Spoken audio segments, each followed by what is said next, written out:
Salut tout le monde, j'espère que vous allez bien. On se retrouve aujourd'hui pour la vidéo d'avant-match entre le FC Barcelone et les Young Boys de Berne pour le compte de la deuxième journée de Champions League, match qui se jouera au stade municipal de Montjuic à Barcelone. Le Barça a perdu son premier match face à Monaco, on se rappelle 2 buts à 1. Ils ont pour cœur de se rattraper et de gagner donc leur premier point dans cette compétition afin d'essayer de rattraper les grandes équipes qui ont déjà gagné leur premier match comme le Bayern, le Real Madrid ou encore le PSG. Avant de commencer cette vidéo, merci à tous ceux qui prendront quelques secondes pour liker, partager, commenter et vous abonner. Cela m'aidera à évoluer sur YouTube et j'espère que tout se passe pour le mieux pour vous. On est donc parti pour cet avant-match. On va parler de cette équipe de Young Boys et une équipe de Young Boys que je ne connais pas beaucoup, je ne vais pas vous cacher, mais j'ai fait quelques petites recherches sur cette équipe de Young Boys. Ils ont mal commencé leur championnat, ils ont eu quelques difficultés dans le championnat, mais quand même ça reste une équipe qui est souvent championne du championnat de Suisse. En Champions League, ils ont perdu leur premier match 3 buts à 0 face à Aston Villa à domicile, qui plus est. Bon, tu me diras quand tu vois qu'ils ont perdu 3-0 face à Aston Villa, tu me diras, bon, le Barça, chez nous, on va leur mettre 5. J'en suis pas si sûr. J'en suis pas si sûr, étant donné du fiasco qu'on vient de subir face à Osasuna. Osasuna qui nous a tapé 4 buts à 2. Dans un match complètement raté, mais surtout les changements que Hansi Flick a fait, la rotation a été, il a fait beaucoup de changements. Pour une rotation, il a fait beaucoup de changements. Il a nuit au déséquilibre de l'équipe qui sont pas vraiment compris entre eux. Il n'y a pas eu vraiment de cohésion, comme on avait pu le voir lors des matchs précédents. Donc la défaite est là. Osasuna a joué meilleur que nous. C'est pas grave. C'est pas grave, ça arrive. Mais on n'a pas perdu beaucoup de points parce que le Real Madrid a fait un partout face à l'Atlético hier soir. Donc voilà, c'est un mal pour un bien. C'est un mal pour le sens où c'est un mal parce qu'on a perdu, mais aussi un bien parce que on n'a pas vraiment. Le Real nous a pas rattrapé, on a toujours 3 points d'avance. Et un autre bien pour faire comprendre à Hansi Flick que c'est pas vraiment lucide de faire autant de changements dans une rotation. Certes, on a demandé le repos de Rafinha, Lamine Yamal et tout ça, mais il faut pas vraiment abuser non plus. Il fallait qu'au moins un des deux commence. Donc match à en tirer des enseignements, pardon. Donc on va apprendre de cela et se concentrer et aller de l'avant sur ce match de Champions League. Comme je l'ai dit précédemment, Young Boys, c'est une équipe joueuse. C'est une équipe qui met pas le bus, c'est une équipe qui joue à l'avant, qui joue le ballon.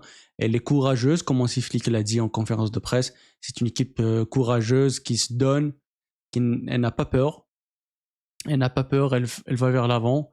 C'est une équipe qui est très forte en transition. Elle est très jeune, c'est une équipe qui est jeune et qui est très forte en transition. Et vu comment s'est pris la foudre, les 2 matchs face à Villarreal et à Osasuna, comment on s'est pris la foudre dans les transitions. De plus qu'on joue avec une ligne assez haute, donc c'est très facile pour nous de se faire prendre, c'est très facile pour l'adversaire de nous taper en contre-attaque.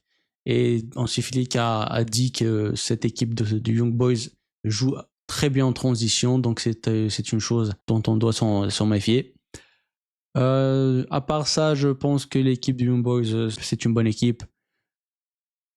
Mais quand même, nous sommes le FC Barcelone et ce match ne devrait pas être un problème pour nous. C'est 3 points garantis pour nous. Il faut gagner. Il faut gagner à tout prix. Autre chose qu'une victoire aujourd'hui, avec la manière, je veux dire demain, avec la manière, n'est pas acceptable. Faut être honnête. On est le FC Barcelone. On a un certain standing, même si ces dernières années en Europe, on n'est pas vraiment la meilleure équipe du monde, mais quand même, ça reste le FC Barcelone. Il faut à tout prix gagner avec la manière ce genre de match-là. Et nous avons 7 matchs et on a pour cœur à prendre au moins 15 points sur les 21 possibles, vu qu'on a déjà perdu 3 points. Donc 15 points, ça, t'es dans le top 8, c'est garanti. Donc voilà. On est donc parti pour parler de cette équipe, notre équipe du FC Barcelone. Notre équipe du FC Barcelone qui s'est fait taper violemment 4-2 face à Osasuna en championnat. Avec une équipe complètement remaniée, une équipe C, quasiment une équipe C. Il y a eu il y a eu beaucoup de choses à dire. Bon, on va pas y revenir. Sans Milan, on a perdu. Les joueurs ont été pas bons. Je vais les nommer: Sergi Dominguez, Gérard Martin. Je sais même pas comment ils étaient pris dans la Masia, tellement ils sont nuls. Ferran Torres, il est nul. Franchement, il est nul. Et je crois pas qu'il y ait un mot aussi pire que nul. Bon, il est nul. Mais je peux rien dire d'autre. Pablo Torre n'a pas été dans son match. Pau Victor, il a fait son match, même s'il a causé le deuxième but parce qu'il a perdu la balle. Mais pour moi, il y avait faute sur lui, donc je lui enlève ça. Il a fait un bon match. Il a marqué un but. Il a couvert à nombreuses reprises Gérard Martin qui faisait de la merde sur son côté gauche. Donc Pau Victor, sans problème. Il a fait son match, il a fait ce qu'il avait à faire. Pablo Torre n'a pas été bon non plus. Il a été mauvais. Enfin voilà, c'était juste pour parler. Le responsable numéro 1, en tout cas, c'était Hansi Flick parce qu'il fallait pas tourner autant. Il fallait faire ce qu'il faisait depuis le début, c'est-à-dire 2-3 changements. Voilà, en défense, au milieu, tu changes un joueur chaque poste, chaque ligne. Voilà, c'est ça ta rotation en fait. Mais il est venu avec une équipe complètement remaniée, ce qui n'a pas aidé l'équipe. Au final, on a perdu. Mais on est déterminé. On est déterminé à gagner ce match de Champions League parce que déjà, on a -3, donc on a 0 points. Si à ça s'ajoute une autre contre-performance, ça va pas être. Bon, je dis pas qu'on va pas se qualifier même si on fait un mauvais match aujourd'hui, mais ces équipes-là, ces matchs-là à domicile, et il faut les gagner. Il faut avoir 12 sur 12 minimum, maximum plutôt, 9 sur 12 minimum, parce qu'il y a le match contre le Bayern et je suis pas sûr à 100% qu'on va le gagner, mais voilà. Ça, c'est pour un autre débat. C'est un autre débat. La composition probable.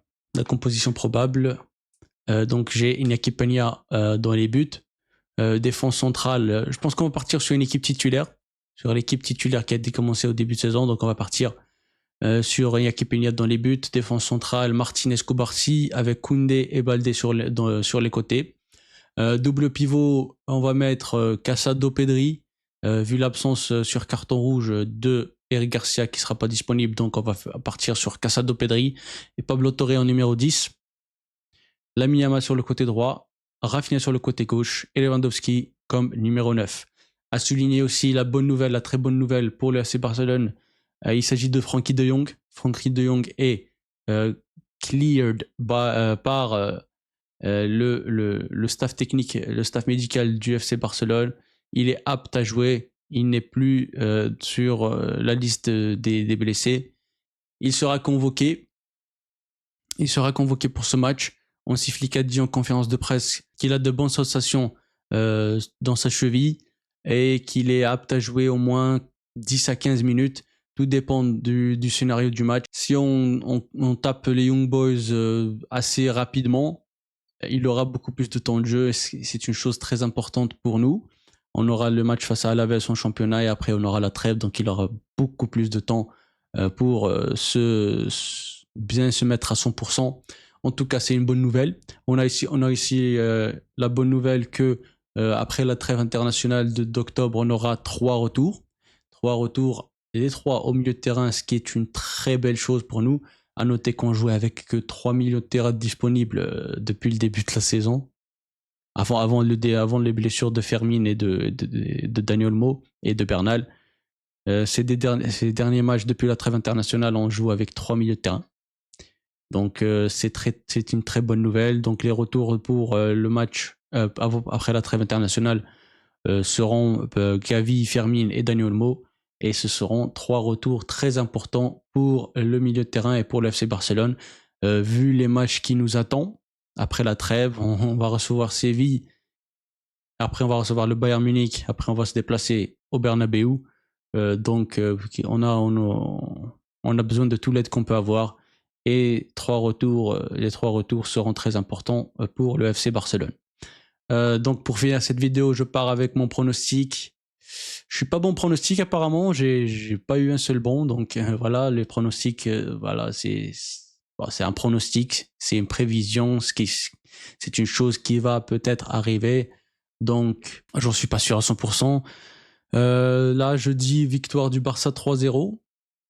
Et je vais dire des buteurs. Je vais dire doublé de Lewandowski et but de Rafinha. Mais bon, victoire 3-0, en tout cas, du FC Barcelone. C'est terminé donc pour cette vidéo. Merci de l'avoir vu. Merci d'être resté jusqu'à la fin. N'hésitez pas à vous abonner, liker, partager et dites-moi en commentaire votre prédiction, votre pronostic pour le match. Qui sera buteur, quelle sera la compo probable, qu'est-ce que vous pensez du retour de Frenkie de Jong et la possible retour de Gavi, Fermin et de Daniel Mo après la trêve internationale. Je vous lis en commentaire. Et sur ce, je vous souhaite une bonne journée, bonne soirée, peu importe. Et Visca le Barça, toujours. Allez, ciao.